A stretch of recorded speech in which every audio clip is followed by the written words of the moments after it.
Howdy, and welcome to another episode of Adult Onset Horsemanship. I'm your host, Daniel Dolphin.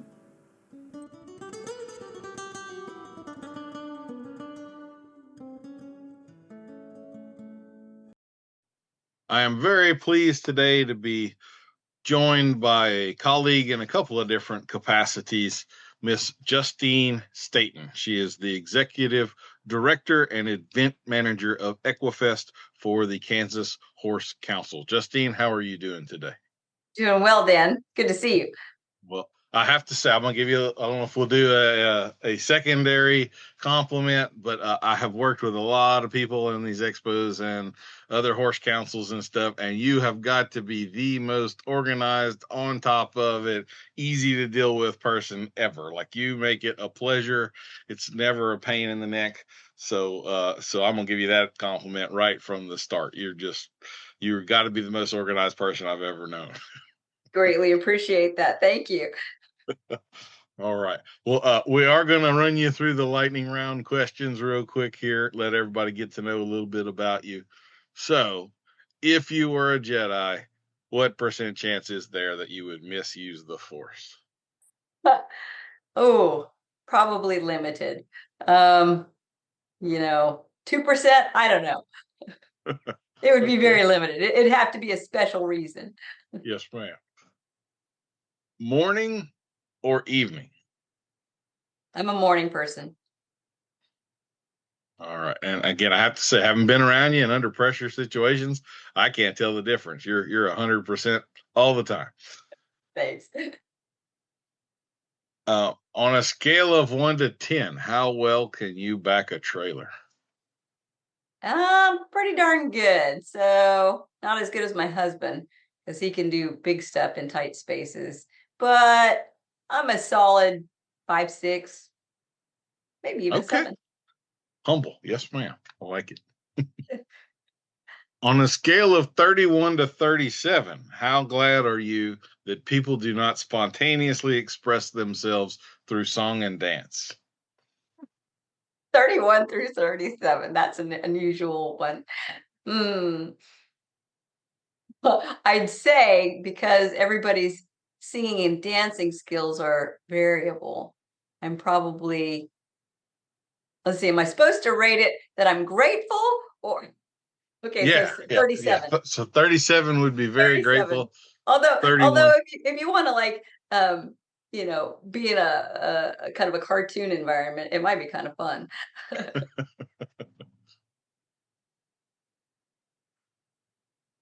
So these are, I was unable to find, I'm having a little computer problem here. These are my older questions. Okay. So I'm gonna throw this one at you, and I hope you don't fire me. Would you rather have a drink with Bill Cosby or a cigar with Bill Clinton? Oh, shoot. Ooh. Probably a drink with Bill Clinton, or cigar with Bill. I don't know. Drink with Bill Cosby. I don't know. You can pass. Yeah. That one, I'm going to pass on that one. Neither one of them sounds very appealing to me. One of our true classics, bay or sorrel. What's your favorite color of horse? I love sorrels. All right. Nice. Don't get many of those. So very good. Dogs or cats? Ooh, tough. I like them both. I have equal number of both. Dogs, they're good and interactive. Do you have a favorite breed of dog? No. All of mine are mutts. I'd ask the same about cats, but I don't really know any cat breeds. So, does pineapple belong on pizza? Yes. Roasted pineapple is tasty. Yes, ma'am. That was always my favorite part of like the Christmas ham, the pineapple rings my grandma would put on there, the toothpicks. Yeah. That was, you have to be the favorite grandson to get some of those, let me tell you. How many holes would you say are in a straw? How many holes are in a straw? Mm-hmm. Well, there's one at each end, so 2. Would you tell us something unexpected about you? I can sing and dance. Okay. I might make you prove that in a couple of weeks here. A Sunday evening celebration. Right. Would you share with us your horse industry related pet peeve? Ooh, without getting too far into that's a little edgy. I think oftentimes there's gatekeeping, and it's okay in certain environments, and in other environments, it's what stifles the industry. So it's situational, I suppose. But, I think if we all keep the perspective that, you are the representative of the industry, no matter what your role is, whether you're just a horse owner, horse rider, horse enthusiast, or if you are a leader, particularly of an organization, etc., treat others as you'd want to be treated. There is no stupid question. I mean, there could be, but if you treat others with respect, and help educate them, bring them along, maybe they don't wear the right clothes or say the right thing in that environment, but there's an opportunity for learning and coming alongside them or appreciating their differences, because keeps it interesting. Yes, ma'am. So let me ask you this with regard to the gatekeeping aspect. Do you think that's getting better, getting worse, the same that it always has been? In some segments, it's the same. In other segments, it's getting better. I think there are certain segments that recognize that the future has been cut off, by being gatekeeping, and they're an outsider. They haven't been born and raised in the show world with us. They're an outsider. That's I think some groups are realizing that they are not growing, they're shrinking. And, when people are dying off and you're not replacing them, you got to look at why that is. So that's part of it. That's not all of it. I mean, obviously the economy is a factor in why things aren't always going in the right trajectory. But there's, discussion that can be had, and things that can be done to work through that. And if everybody was willing to come together and talk about the challenges and the gaps, and kind of come up with ways to bridge those gaps, then I think we'd all be stronger. Mm-hmm. I like it. Change happens whether you wanted to or not, right? So Right, exactly. Resisting it is a futile. It's futile. When you meet a set of twins, do you ever have the urge to tell them at least one of them was unplanned? No, that's a new one. You will now. Okay, I will. I'm going to remember that one. I'm planting seeds out here. Right. Feral or spoiled? Which would you rather fool with? Of kids? Spoiled. How about horses? Probably spoiled. Horses and kids are kind of the same to me, I think. Crunchy or smooth peanut butter? Oh gosh, I like them both, and I'm a peanut butter addict. So I alternate between crunchy and smooth all the time. Is there any skill that you do not have that you have seen in someone else in the horse world that you wish that you did have and you'd like to work on? Well, for one, I don't have a lot of time to try new things. But yeah, I mean, obviously my riding and horsemanship skills, if I wanted to compete in the show ring, I definitely need to improve there. And I have a lot of peers that are phenomenal. And, I respect that. That takes a lot of time and commitment. then I'm always at my desk, so I don't get that time. You need to get you a saddle for a chair there, and then you can. That's not a bad idea. Mhm. You know what? It would be really cool. They have those therapeutic riding, mechanical horses Mhm. Yes, that they ma'am. use for hippotherapy and for training. Maybe I need one of those at my desk. That would be cool. That would be cool. I tell you what, so that's standard procedure in like the warm up the locker room of jockeys and stuff. So with some of these racetracks closing down, there's a few of those you could get on the.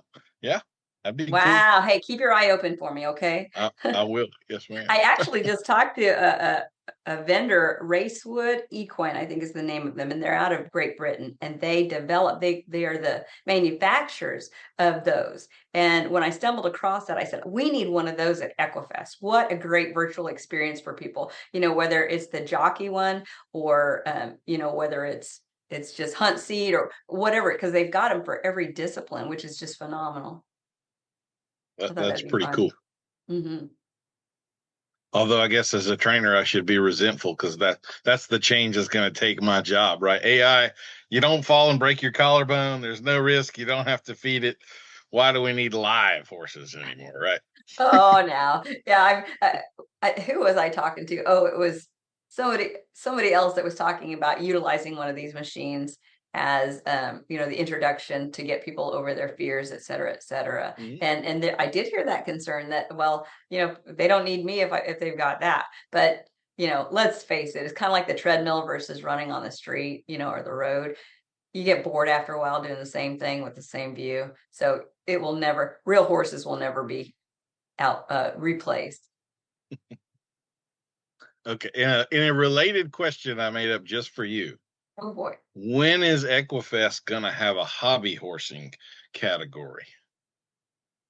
That's a darn good question. I bet we are on the cusp of that because we've got Briar Midwest, and I'm sure that there's something within Briar Midwest that's similar to that. So let's bring it to the main arena. That was an eye-opening thing for me last year. A lot of those ladies were staying in the same hotel, and so as we're getting a burger for the evening and all, I think one of those horses, from what I understand, they are like customizing. So they'll buy a horse, they like cut the legs off and re-melt the plastic on in a different form and paint them and stuff. And then they did an auction. I think the top selling horse went for like $5,000 something, right? It's amazing. It blew my, I didn't even know that existed. And then wham, here it is, so Yeah. pretty And cool. and it is the fact that they were gracious enough to try us out at Equifest as their venue, and that they loved it and they're coming back. I mean, it's a win-win for both of us. I'm loving it. Yes, ma'am. Thoughts or feelings? So are you more a cerebral, rational, logical person, or go with the gut, crystals and wind chimes and whatever? I'm a thinker. Yeah. Okay. I analyze Like, and process things. I never would have guessed that about you. What year did music end for you?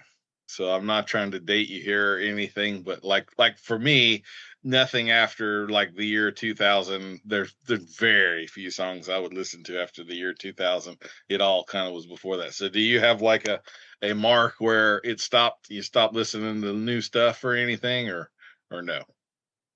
No, I mean, let's just face it. The 80s music gets me dancing because I grew up doing that, right?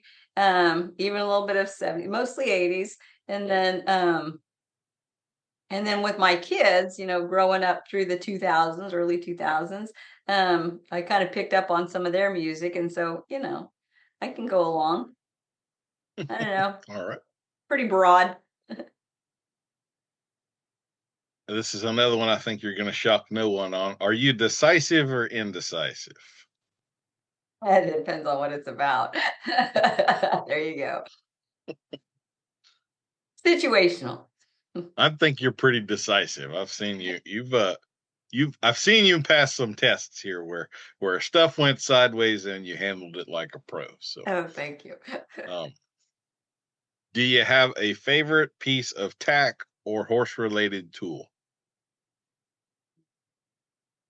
I love my saddle pad. I have a BE saddle pad. It sounds like a commercial plug, but their saddle pad saved me on a couple of occasions because I had not the best fitting saddle and always bad experiences. And especially when we're gathering cattle, my family can tell stories on me about that.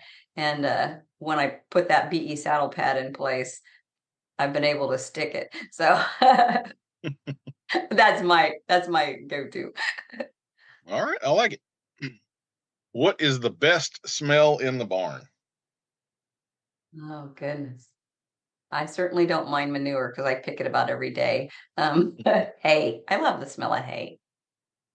It's pretty good. Do you prefer grass hay or alfalfa or just hay in general? I like them both, but we have grass hay. Only on special occasions when we've got cows that have calved and they need some extra do we have alfalfa. We usually do the alfalfa pellets for the horses. Mm-hmm. Yes, ma'am. Sweet, salty, or spicy? Mm, that's tough.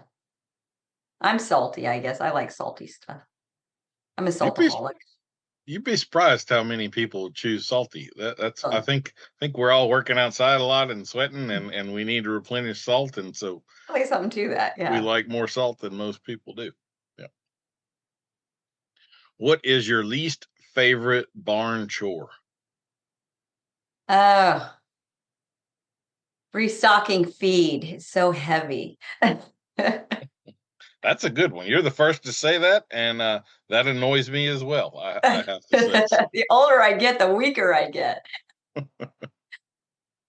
how about your favorite barn chore? Mm, gosh, let me think. I guess I don't mind feeding because then I get to see them every day when, I try to lay eyes on everybody and make sure they're behaving well and feeling well. So I guess that's probably my favorite. Okay. And do you have a favorite dinosaur or deep sea creature? I never really learned anything about dinosaurs and deep sea creatures outside of maybe what my kids were exposed to, quite honestly. Um, I don't remember a long neck. I remember that the Triceratops has the horns Mm-hmm. and the T-Rex has the little arms with the big mouth. Yes, So ma'am. I guess the T-Rex is the most recognizable. So we'll go with that. Okay. That sounds good. And in Kansas, you're about as landlocked as it gets. So I guess deep sea creatures would be pretty far off of the menu for you. I can't even think of one. The Loch Ness, that's a myth, I know, but that's all I know about deep sea. Oh, that might not even be a deep sea. That was a lake or something. It is, yes, ma'am. Yeah. And there's they do know what it actually is in the photos, but I will be a gentleman and not tell you. Okay. Anyway, and then the final question: have you ever had a UFO encounter?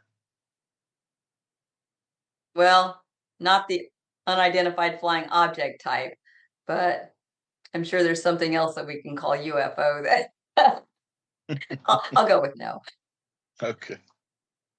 All right. Well, let me tabulate your score here real quick.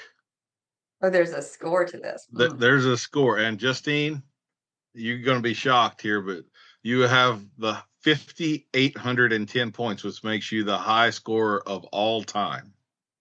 So you have won the game here. I don't even know if I warned you that this was a game and you were going to be scored. So that entitles you to either an awkward silence or a genuine compliment, your choice. Oh, I'll take the compliment. You give nice compliments. Oh, well, I did this to challenge myself. So I kind of have already given you the one about being highly organized. But I'm also going to say being behind the scenes at last year's Equifest and everything, y'all had not that it was your fault or anything, but you always have calamities that go on. People don't show up. This gets delivered wrong. And you just handled it all like a pro. Like, I don't think your heart rate ever got above 62 or something. Like, you just were ice water in your veins, not in a bad way. Like, you're nice and everything, but I mean, you handled it all absolutely the best I think I've ever seen anybody handle those kind of a situation. Like, you were meant to do this. Like Well, it's thank just you. You do a phenomenal job of it. Thank you. And then you roll with the punches on the fly. So you came up with the coffee talk. I love telling this story because it's one of the funniest experiences I've ever had. But so you have all your headliners. We're on a stage. We're there to answer questions and talk to each other. And it was kind of an impromptu thing. And literally not a single person showed up. It was you and the cameraman, and we were talking to those two people, and there was no audience. And it was the funniest thing I think I've ever been involved in. And you handled that like a pro too. So I loved it. Yeah, there's probably a lot of bloopers if somebody was ever to capture all of it, but well, I know we were probably a lot more candid without an audience. We'd have been a little more professional had there been one. So anyway. Right. Well, I will throw this to you and then we'll get a little more into Equifest. First question for everyone is, would you give us the 30,000-foot view of what it is you do in the horse business? Absolutely. Happy to share that. So I serve as the Executive Director of the Kansas Horse Council. We are the voice for the equine industry across the state of Kansas. I also serve as the chair for the Coalition of State Horse Councils, and that is just basically a peer group of state horse councils where we try to meet on a quarterly basis via Zoom. We used to meet twice a year in person, but since COVID, that's everybody does Zoom. It's easier, cheaper. So we try to do something, bring presenters on that would be helpful to our businesses, our associations and organizations. And I also serve on the Board of Trustees for the American Horse Council. So, and that is an at-large position because of my position as chair of the coalition. Okay. So I guess that's my titles.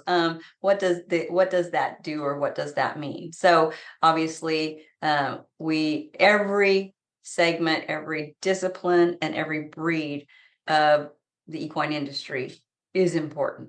It's important to me. It's important to our organization, and so we always try to stay on top of legislative changes that may impact the industry, good, bad, or otherwise. If there's an opportunity to grow the industry through bringing in new businesses, new adventures, or if there's ways that we need to get in front of something that might be curtailing the industry, then we just try to be actively involved in those conversations.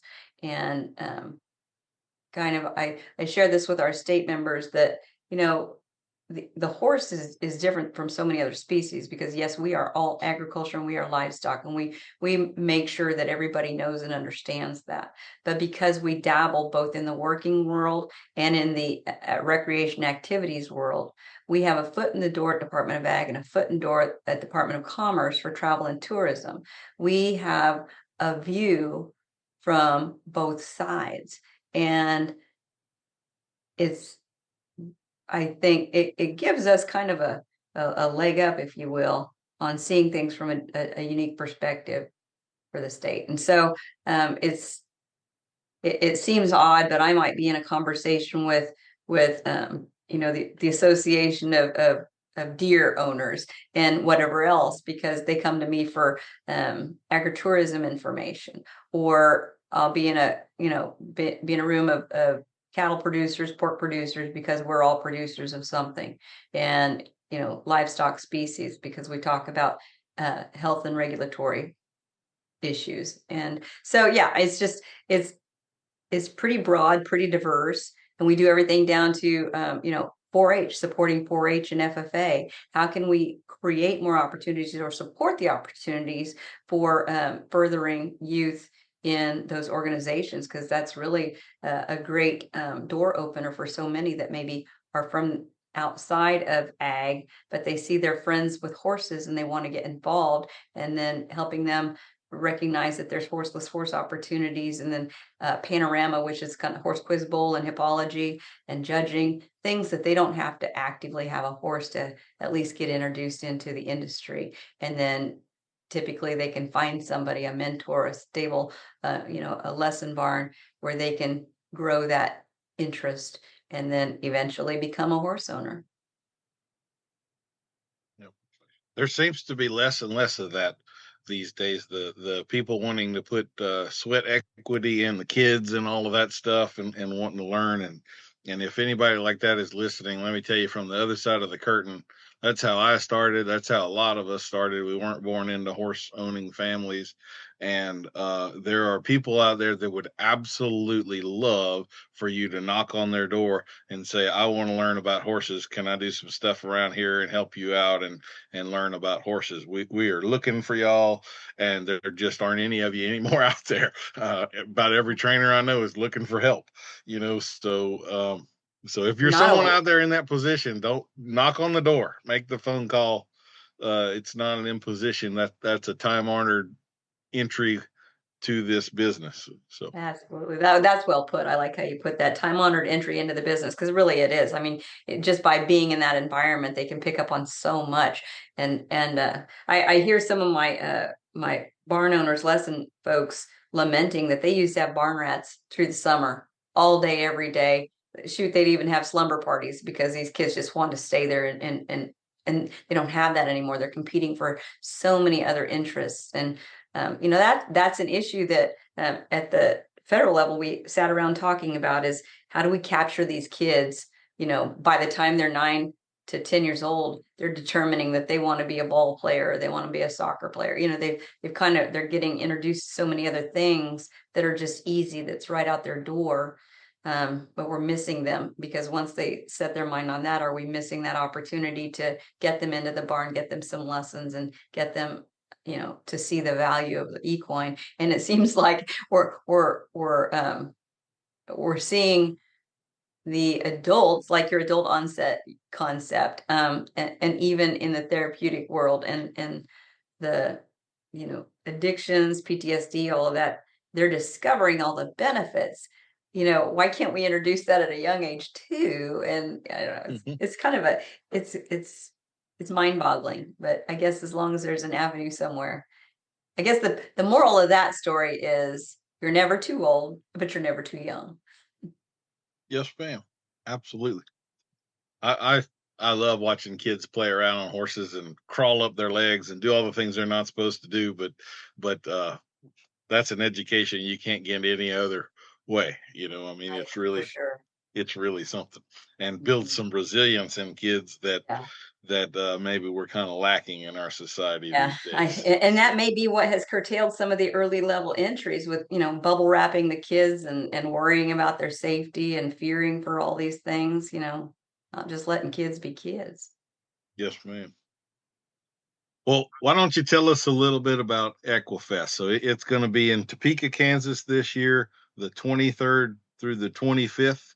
And just looking at the roster and all, it looks like it's about double the size of what it was last year. Y'all have a lot of people and a lot of things going on. So why don't you run us down the list somewhat? Yeah, for sure. Oh, we loved Salina. We were there for 6 years. We moved to Topeka just for that purpose of growing it. We're double the capacity, and the schedule's jam packed with things going on. So we've got some, obviously a great lineup we've got Marcelo Guzman, we've got Sally Batton again, and we've got Cole and Craig Cameron, and we've got Chris Cox. So we've got a fabulous lineup of really talented people that I'm eager to share out with everybody.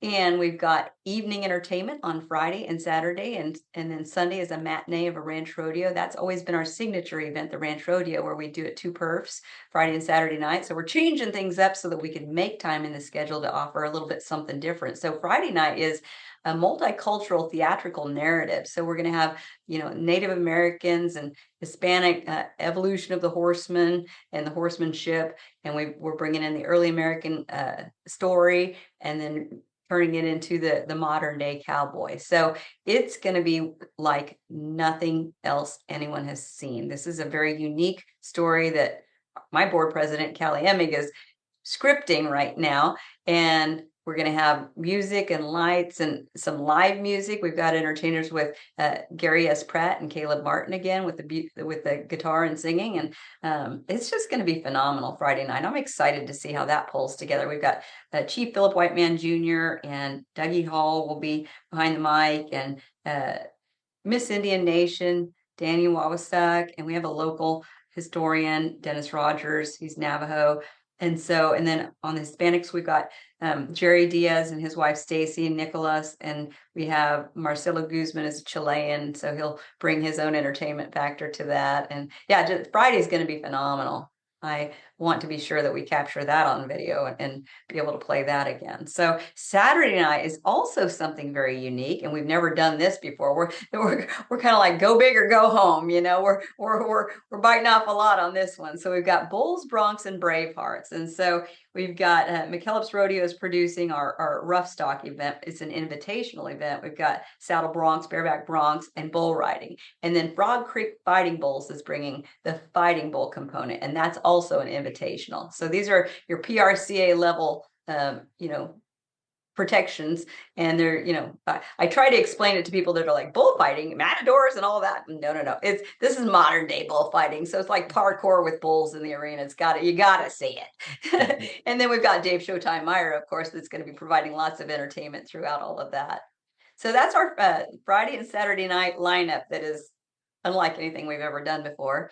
And then, of course, Sunday, the Ranch Rodeo. And that is where we showcase most of them are Kansas ranch teams, but we also have some Oklahoma ranch teams and some Missouri ranch teams, I believe, that are competing to showcase who's the best and most efficient ranch around. So they're going to be doing some traditional things like team pinning and sorting and trailer loading. And then the favorite of everybody, because it's action packed, is wild cow milking. Mm-hmm. Yes, ma'am. It's a little bit like hockey. You might not finish the deal with the same number of teeth you started with, but it's a good time always, right? Well put. Yeah. And then I know y'all will have a pretty big vendor area. It looks like that might even be bigger this year too. There was some really cool stuff in there last year. If I'd have brought an extra 3,000 with me, I would have flown home with a one of those moose antler chairs with the beaver cushions and all that. That was calling my name pretty strong, I have to say. Those are eye-catching, aren't they? Oh my goodness, yeah. Yes, so our vendor hall is double the square footage of we've got, really double the square footage, double the vendor space that we've ever had before. And I'm sold out, and I still have people calling to get in. So I'm trying to get creative about how I can make more space. And that was kind of part of the reason that we moved, was to get more space, because I always had a waiting list. But I'm like, wow, this is a good problem to have. So definitely shopping. Bring your credit card and take something back for your sweetie. Well, I'm going to bring her with me this year. Good. So, outstanding. I look forward to meeting her. So yes, and we've got the round pin in the vendor hall, and I'm excited about that because it's reminiscent for anybody that has been to Equifest back in the old Wichita days. We had one of the arenas in the vendor hall, and that was always really engaging because people can be kind of multitasking. They can be shopping and also listening to what's happening in the arena. So it's a 60-foot round pin demo. So we have you in there once each day, and we have a couple different demonstrations. So we've got a saddle pad fitting, we've got engaged chiropractics, and we're going to have some meet and greets with some of the different horses that are exhibiting. So we'll have Fort Riley coming in with a couple of theirs. We'll have the Diaz family bringing theirs in. And not only that, but those horses are also available in the stall barn, and we'll have guided stall barn tours. So yeah, just a lot going on, and I'm excited about it. Well, that sounds pretty cool. I'm thinking, Justine, I probably need to pay the bills here and bring our sponsor into this thing real quick. And I hope this doesn't hurt your feelings, but they offered me more money than I could turn down. So this episode is sponsored by the Greater Kansas Independent Llama and Alpaca Council, or GLAC, which is also the sound llamas and alpacas make when they're displeased and spitting on you. They have got a brand new registration drive going ever since Tina starred in Napoleon Dynamite, showed the world what a wonderful addition to life llamas are. The Greater Kansas Independent Llama and Alpaca Council has been here to promote these wonderful camel cousins. Many people may not know it, but camels, llamas, and alpacas all belong to the same family, Camelidae, with llamas and alpacas having their own genuses as New World camels. No humps on these guys, though. The winters can get harsh here in Kansas with only a few strands of barbed wire to stop that wind. So alpacas provide some of the finest fibers for outerwear in the world. Very similar to cashmere, alpaca fiber is super soft, hypoallergenic, and warmer than wool. And get this, it comes in 22 natural colors from snowy white to jet black. They even have padded feet, more like a dog's paw than a hoof, making them gentle on grass and soil. So they're considered eco-friendly grazing buddies, much easier on Mother Earth than some other livestock. Did you know there are two alpaca types? There's Huacayaya, which think fluffy teddy bear, and Siri with long silky locks that would make shampoo ads jealous. They are the same species, just different vibes, like a shag rug versus the carpet in your mom's bedroom. Llamas are larger than their smaller cousins, weighing up to 450 pounds. They are often used for packing in the South American mountains. They can carry an astounding useful load of up to 200 pounds. That's almost half their body weight. They have a coarser fiber than alpacas, and get this, theirs is fire resistant. Like alpacas, llamas are chill. They even have a simple hum they use to communicate. And let me tell you, if you have a wolf, coyote, or feral dog problem, these long-necked wool makers will sort it out quick, fast, and in a hurry. So think about starting a new kind of herd and joining the Greater Kansas Independent Llama and Alpaca Council, or GICLAC, which again is the sound that they make when they're displeased and spitting cut juice in your face. How gangster is that? Okay, there we go. We've paid the bills now.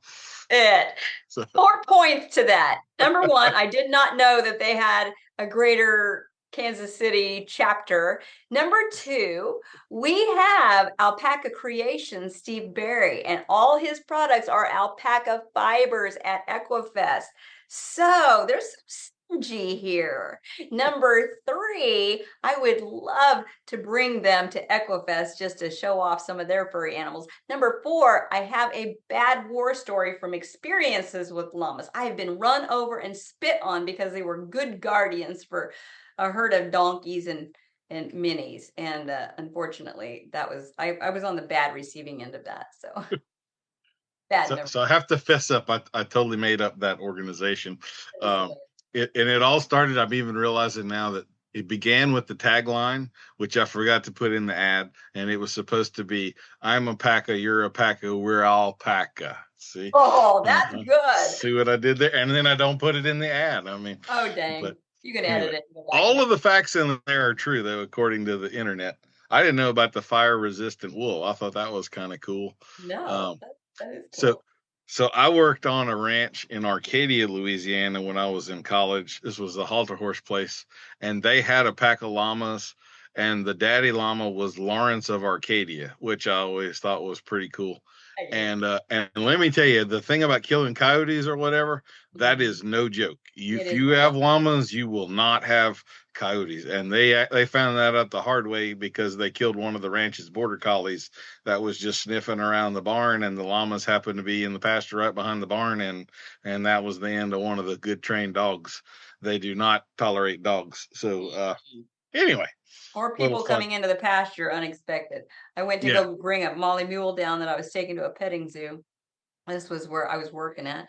And I didn't remember that the llamas, and this thing came running at me like full force. And I got beside the mule, and I had to keep trying to go around the mule a couple sides, trying to avoid him. But when I got to the gate, there was no getting away. You know, I'm trying to get the gate open. This damn thing ran me over, walked across my back, and spit on me. And to boot, I was like, I don't do llamas. Yeah, I might have to have a talk with one that did that to me. But anyway, I was thinking there had to be some meat involved, but none of the ads ever, or the facts I came across, mentioned eating them. I don't know. I don't know. Do they eat camels? And they definitely eat camel. I know they drink milk, but I didn't know about eating the meat. Okay, guess they eat horse. They eat camels. Yeah, and so like the camel hump is, it's all fatty tissue and all of that stuff. So that'd be like the butt, like the ham of the. I mean, the hump. Would it be kind of comparable? Well, you got the two hump and the one hump. I think it would be like a hump on a Brahma cow was what I was thinking. My wife's family raises Brahmas. Okay. And one year we went to the national show, and for like the nice meal that they serve everybody, they did Brahma hump. And let me tell you, that was really, really good. It was like brisket. It was kind of a stringy meat, but real fatty and just like the Mm-hmm. top part of a brisket. Mm. So I would imagine these would be similar. I don't know. Yeah, fascinating. Anyway, yeah. So you come for Equifest, you learn about llamas and alpacas. What can I say? So, um, so y'all do have a pretty packed deal. I think last year y'all had like this is not exactly correct, but kind of like 4 stages going all Mm. the time, 4 different areas where there was a presenter and something happening. So how many of those are going on at this one? Y'all are going to be Yes. hopping, huh? So we are going to be hopping. So we take up the whole campus of Stormont Vail Events Center, and we also have the conference center off of the hotel that's attached. So it's pretty good size square footage. So in the conference center, of course, I had mentioned Briar Midwest will be going on there. We'll also have our workshop presenter stage there. We'll have our silent auction there. So I'm sure I'm forgetting something, but yeah, so it's a fluid layout. So instead of having vendors in, 3, 4 different places, they're all in one location that's kind of central to all of it.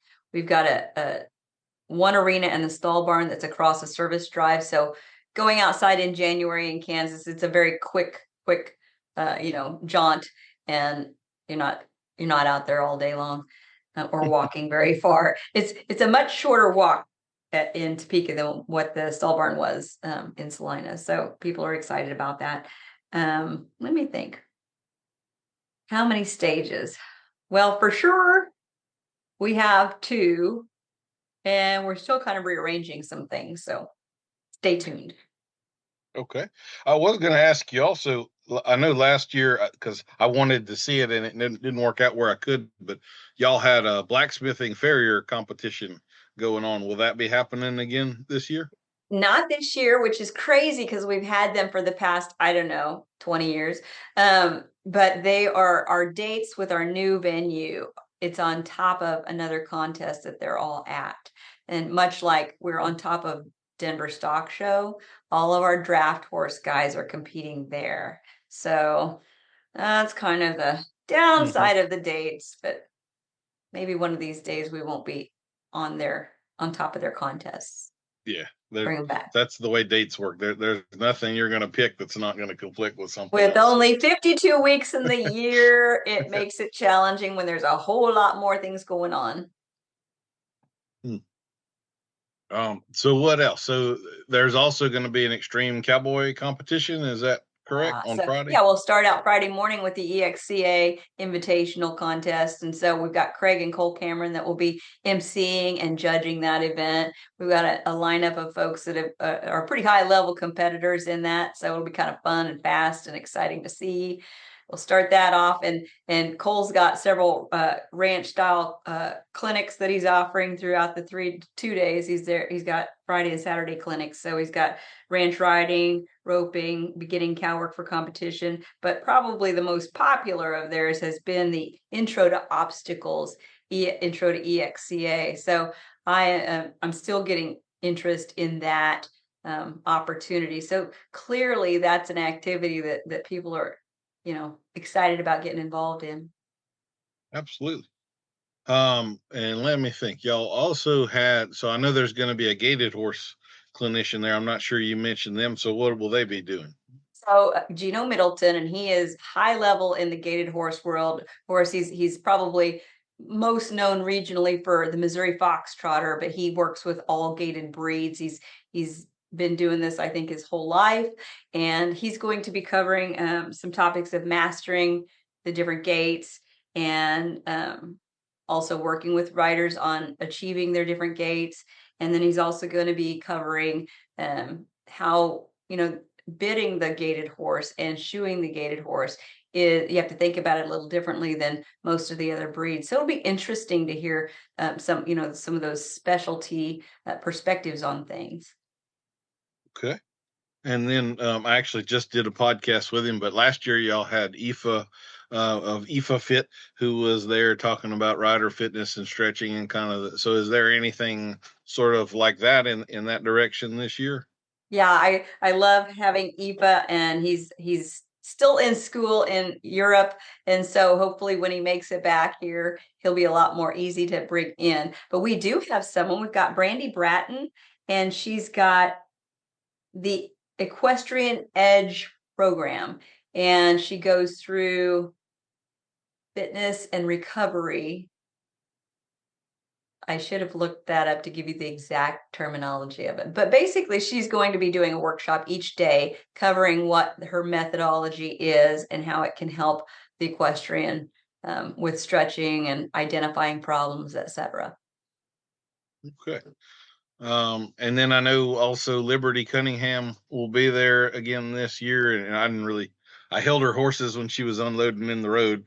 But that's about as much as I got to interact. But for such a young lady, she's phenomenal. Like that little, I don't want to say little girl. That young lady has no fear. Like she absolutely has no fear. So Truly, very talented. She and her brother's a talented singer. I learned that, so we're gonna. Maybe we didn't get to incorporate him this year, but maybe in the future we'll have her and her brother going out there and doing things. But yeah, we've got Liberty in the round pen. She's in the arena. She's gonna be doing the evening entertainment, and especially so Friday night when I talked about the early American piece, she and her friend Isaac are going to be doing some aerials. Are going to be incorporating aerials into the equestrian show. So yeah.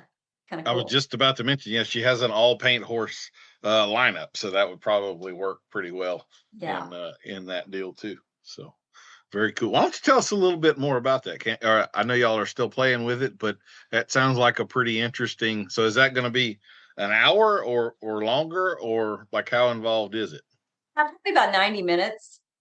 Okay. You always try to aim for a certain time frame, and you never know if Hmm. it's going to go long or short because it just depends on how it rolls out. Because it's not like we'll have the opportunity to do rehearsals before this. We're going to have a production meeting Thursday, and then whammo, we are doing this thing Friday night, and it's going to be, but everybody's a professional there, so I'm excited that it's going to all come together and be absolutely beautiful. We've done Celebrate Equifest 2 times before. It wasn't really a scripted thematic narrative like it is coming to be this year, with kind of the evolution of horsemanship through the Spaniards and the natives and then into the early American. So this is a whole new picture of it. Before, it was kind of, I would call it a variety show, where we had Guy McLean doing some entertainment, and we had the Diaz's, and we had the Red Hawks, and we kind of did parts and pieces. But Callie she's got a great mind, and she was kind of thinking this through, and like, how can we take that, which was a phenomenal event that most people didn't really pay attention to? Like, we didn't get them there, we didn't tell them about it in advance, we just kind of threw it together, and like I'm used to doing, let's throw this together and see what happens, right?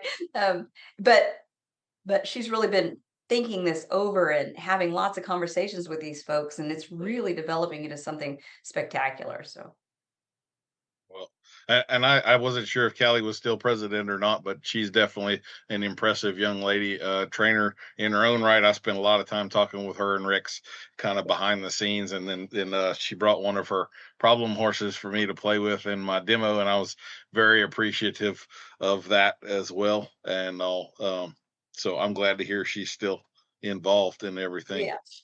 Um, so I think it's Tennessee that's known for the volunteers, or maybe that's Kentucky. I always get those confused, except when it comes to whiskey. Um, but I wanted to definitely bring a shout out for your volunteers, because just as I was impressed with you and your ability to go with the flow and roll with the punches and keep it organized, I don't think I've ever been to an event that had as many or as dedicated a group of volunteers as y'all have. Like when the Louisiana Equine Council was doing some things, we would always be scraping for volunteers, and y'all had 5 times more people than we could ever muster. So that was like mind blowing to me, how y'all had this many people that come here and block off their time and help and run the show. And as complex and big as your event is, you really couldn't do it without them. So why don't you tell us a little bit about the volunteers that y'all have and the phenomenal job that they do? Thank you. Yeah, the volunteers are really what makes it happen because we put a volunteer sign up list out there, and they may or may not know what they're going to be getting themselves into. But a lot of times people come back and come back and come back because it becomes kind of a reunion and a family for them, and we feed them well, and they get to enjoy the whole show. If they give 3 hours of time, then they get a free pass, and we give them a T-shirt and all of that. But volunteers are needed in every capacity, from whether it's a door greeter or helping the vendors move in and unloading stuff, or even at tear down and moving out. Those are some really vital times where we utilize our volunteers. We also have volunteers that go around to our vendors and give them water and snacks, because those are long days that the vendors have. So we want to take care of everybody that's part of our show, because that's what makes it, is when everybody is happy and comfortable and enjoying their time. Mm-hmm. Yes, ma'am. I don't know that I've got a whole lot more to ask you. Do you want to give me a little direction? Is there something you want to talk about that I have not brought up yet, or something you're dying to let us know that I don't know about, that's a surprise or anything like that? Well, as we've alluded to, that I'm kind of impromptu at times. If I see a hole, we'll just fill it in with something, right? So there may be more to come, but we will have our coffee talk again. We're kind of trying to figure out the best location for that. So we're going to try to capture some of those great opportunities where Ron McDaniel can sit down and you two can have a powwow, and we're going to capture that and maybe use that footage for later on at some point in time. Sure. And we'll have Gary and Caleb, just playing some music. We've got Dougie Hall there, and I want to find more ways to make an opportunity for him to be heard. So I don't know if you know Dougie Hall, but I he's know of him. I haven't yeah. had the pleasure, but I was definitely going to introduce myself and try to You're wrangle gonna him on the yeah. podcast too. So You yeah. are going to enjoy visiting with him. He's just a real great guy. We've got Isaiah Stewart, who's our cover artist, and he's going to be with us all 3 days. He's making all kinds of really cool Equifest merch that's going to be on sale at his booth. And he's a talented artist, and rather humble, and doesn't really kind of tell you what all he's involved in. But he's got some really cool clients, friends. I don't know. They're probably all his friends because he's just a likable guy. So, yeah, it's just going to be, well, it's a new year and a new venue. And so that means 100% of everything is changing. And so it will be kind of let's see how this rolls out. Well, let me ask you this. I did forget. So last year, and I really enjoyed this. I wasn't involved in it, but I got to see the showcase and all of that stuff. Y'all had a custom bid and spur competition. So they were kind of some vendors in the deal, and then they put their stuff up, and I think y'all auctioned that up. So is that part of the silent auction, or that separate? Or you're nodding your head, so I guess y'all are doing that again. So the guys that are in charge of that's Russ Brown from R-Bar-B and Joe Connolly of Connolly Equine. They usually take the lead on that. And so because of the time of year, they were wanting it to be later, closer to tax time for those that are bidding on it and buying it. But my understanding is we're still going to have in the R-Bar-B booth, which Joe and Russ will be kind of connected in one block. They're going to have 1 10x10 with a display case showcasing those items that the makers are putting into that. But then the auction will be at a later date. Okay. All right. Well, very cool. Are they still going to be judged the So competition? I believe they are still going to do a people's choice judging on site there. And one of the makers that was with that produced for it last year is going to be a vendor there on site. And so he'll be kind of cool to see his works. He's very talented. Okay, well, very cool. There were a couple of those bits that I really I would have loved to have taken home with me for sure. So that went over really well, and I was really when they were concerned with the time of year that this is going on. I was a little sad that they didn't want to try to do that same thing again. But I think we just have to get through the the retool year and see how the schedule rolls, and hopefully we'll be able to bring that back in the subsequent years. Yes. Yeah, the post Christmas landscape for finances for a lot of people, it can be a little tough. Yes. So that definitely makes sense. Well, I don't want to drag you too much. I know there's a lot of other stuff that we could talk about equine council wise and all. But you did mention this earlier, so I was just going to bring it back up to kind of wrap things up with, and that is the livestock designation of horses, which I bet a lot of people aren't even aware that horses are technically and legally classed as livestock, which is you and I both know a very important distinction that carries with it some ramifications that make this all possible. And if that were to ever change, a lot of people would be out of the horse business immediately because it would become so prohibitively expensive. It's not even funny. So would you talk a little bit about that? Not to pull you too much out of Equifest, but like you brought it up. So, That's been a high priority for Kansas Horse Council over the years, and not just the board, but all of our constituents. So every year at the equine sector session, we reprioritize, with the public's input, with our industry stakeholders' input, what are important things to make sure that we work on. That always floats to the top, which means even though we know that horses are livestock, we may not be getting that message out there to everyone adequately. So what do we need to do to enhance that? So we put together a video, sort of a somewhat. Can you get that? On the fly. And y'all, she's not ruffled at all. She's smiling, just waiting patiently. Yeah. Here we go. So we put together kind of a tongue-in-cheek video that's a minute long, and we played that at our sector session. We shared it out on our Facebook post, basically going through the horses are livestock, the fact. They are in our Constitution. Animal Health Department recognizes them that way. And the fact is, if we lost their status as livestock, then what are they? Are they pets? Well, they are not afforded the statute of, the warning sign that you see everywhere that covers, it protects the owners from getting sued for having a horse that might kick or bite or whatever. If somebody gets injured, they're around these animals at their own risk. And if horses are no longer considered livestock, they're no longer protected under that statute. And so that's probably the primary thing that we point out.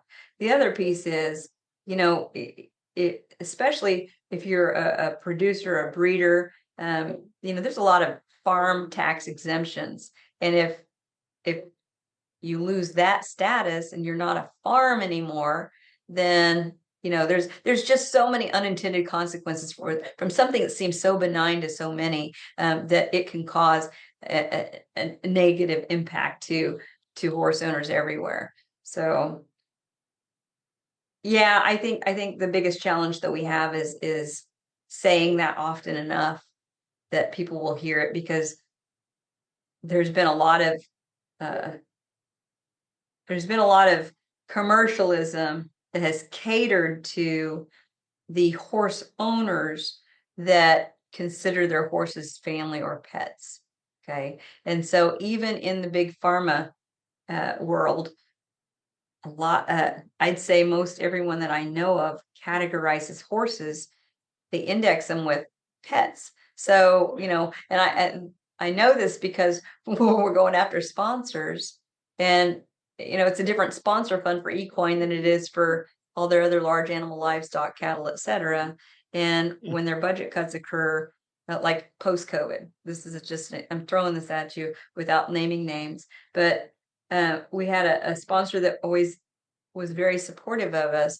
And then they were riding the wave during COVID when everybody went out and picked up a dog, and then they had a dog pit. And so they were spending a lot of money on their dogs. Well, then things returned and they're back in their office and they don't have time and they're getting rid of these animals. They're not spending the same amount of money on it. So the funding that was rolling in off of dogs kind of dried up, but it impacted the equine sector budget. So they couldn't sponsor and support equine expos and things that is really an important niche market. I mean, there's a lot of money that's flowing around in the equine space. We could pull stats from American Horse Council because they do a phenomenal job of capturing the data every other year, and just see the billions and billions of dollars that are flowing in the nation's economy off of equine activities. Mm-hmm.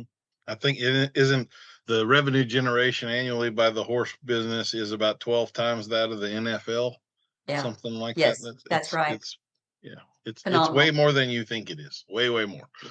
Yeah. So, well, very cool. Yeah, I don't want to drag you too far down that rabbit hole. I could talk jump forever off. too. Yeah. So, let's see. There was something the Briar Horse thing. Would you tell us a little bit more about that? Because I'll be honest, the hobby horse thing I asked you about earlier, just this last year, I learned that was a real thing. I thought this was like an elaborate internet joke, and then I learned that no, that this is real.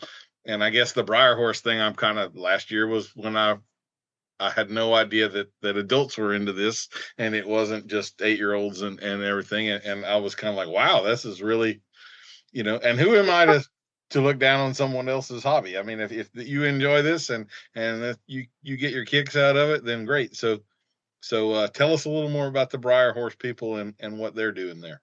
Well, Because this is a big event for them. This is like one of their 2 biggest things of the year, right?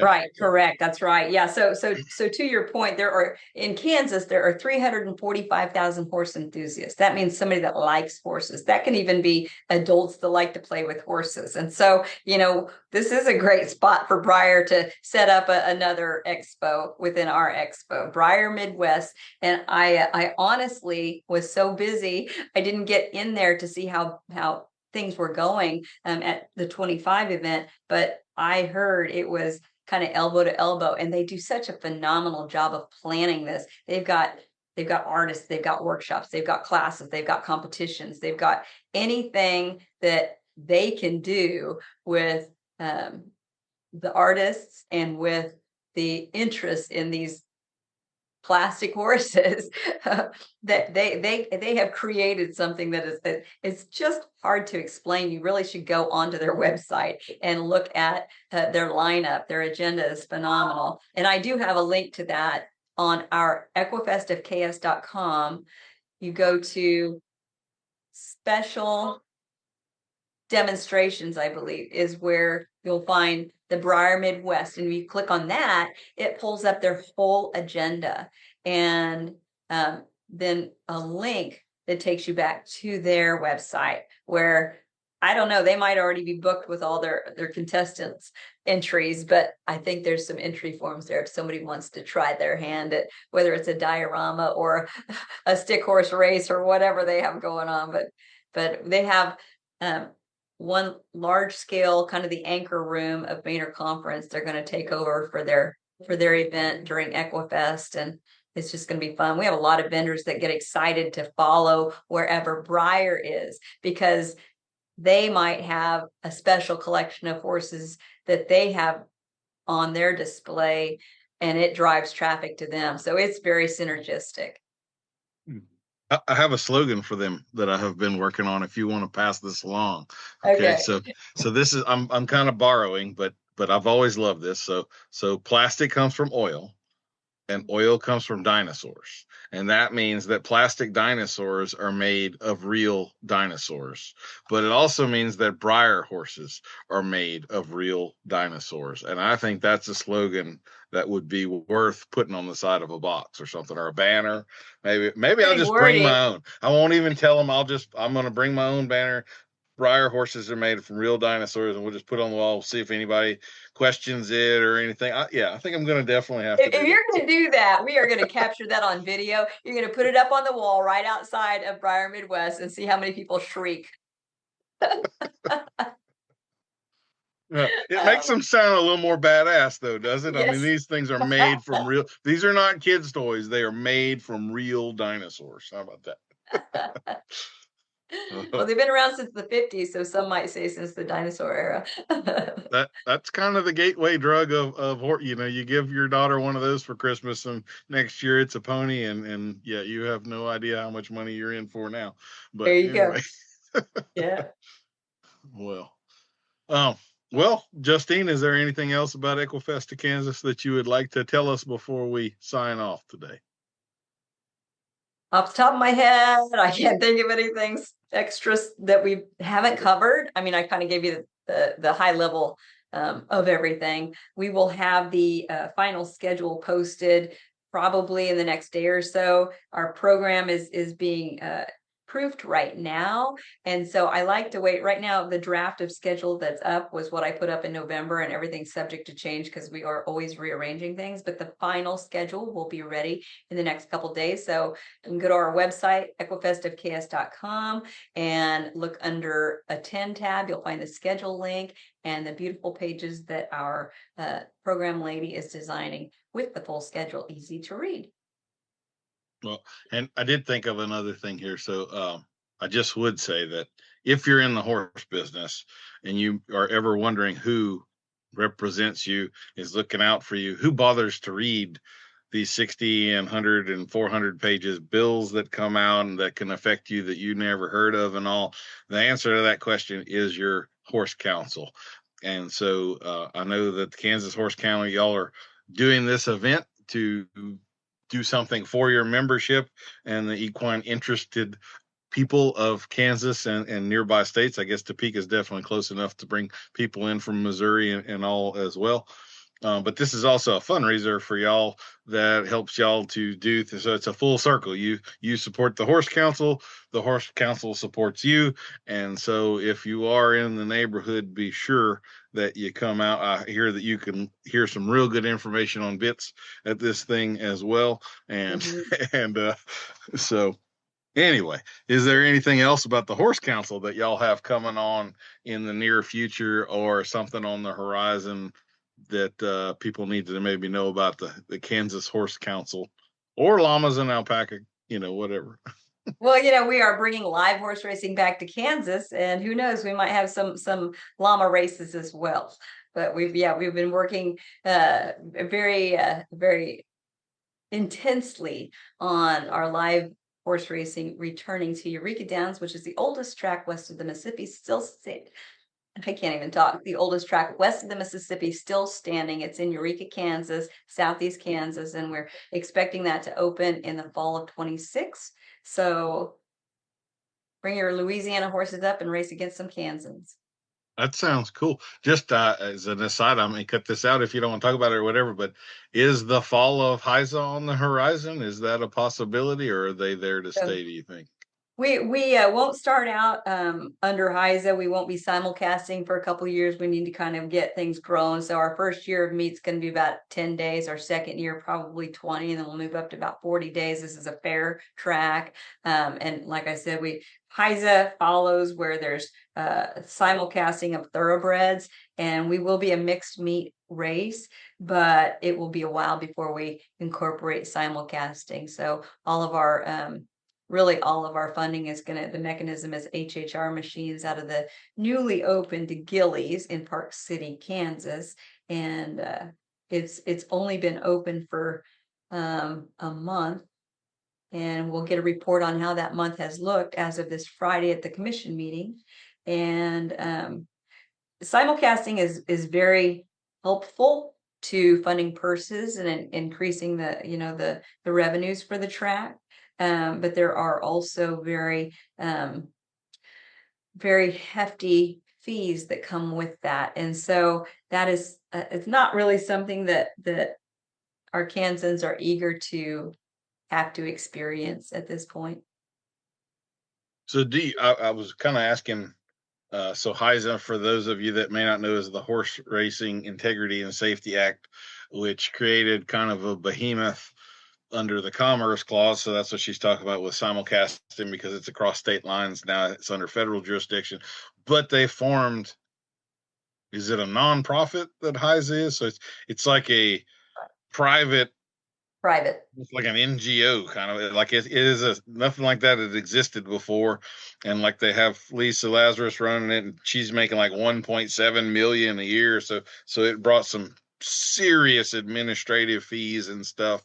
And I know the people in the horse racing world have not been happy about it. And there were a lot of growing pains. And like, I know one of the things I harped on was HISA came in and they had this new shoe that was designated that was safer for the horses and all.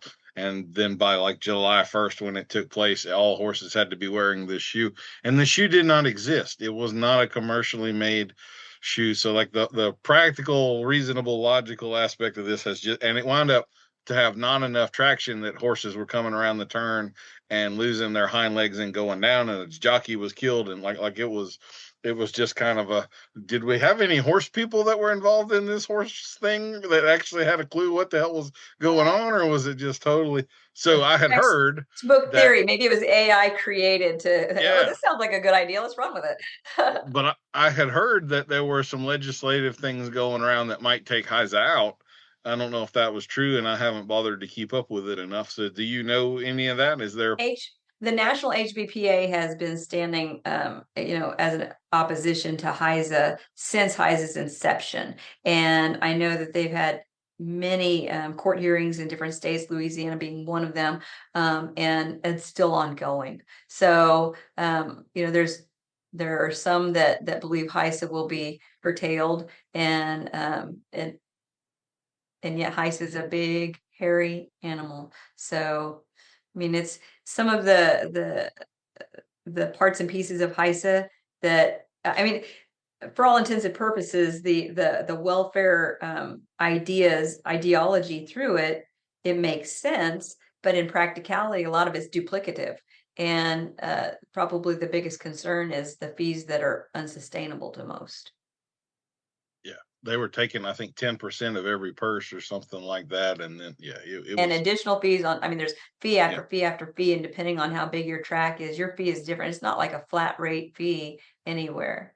So I looked at their list of banned medications, and it was like 75 pages long, and that's one line per medication. So however many lines are in a Word doc at time, I mean, there's no way any human could possibly, keep track of all of that stuff. And yeah, it was, I know all the vets I know that were racetrack vets were against it. One of the things that it did was it made their records, the medical records, no longer private.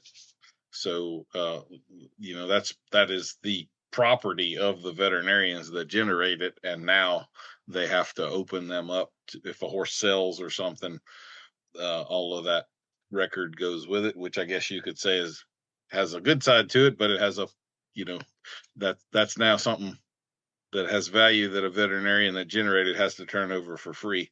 And that doesn't seem exactly fair either. So anyway, a lot of all these unintended consequences. Yes, absolutely. There's a lot of that. HPA, obviously the date is like February 2nd that's supposed to roll out, but I don't believe that's going to. I need to get an update on that pretty soon. With with USDA being shuttered for a while, it really slowed things down. I know that there was still conversations trying to be had between the coalition of the 26, representatives that were trying to engage conversation with USDA Department of the HBA. And to my knowledge, there was very little information coming back to them.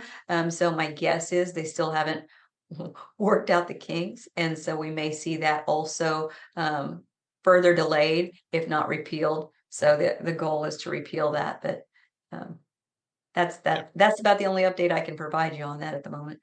Okay, well, that's good enough. So, well, I do want to be respectful of your time and not keep you all afternoon or anything. After all, you have got a major event to put on here in less than 2 weeks. So, so I do thank you for your time. And looking forward to seeing you in person again here in less than 2 weeks, and having a good time as the norm. So, be great having you, Dan. Thank you. Yes, ma'am. Thank you. We'll see you next week for another episode of Adult Onset Horsemanship. I've been your host, Daniel Dolphin.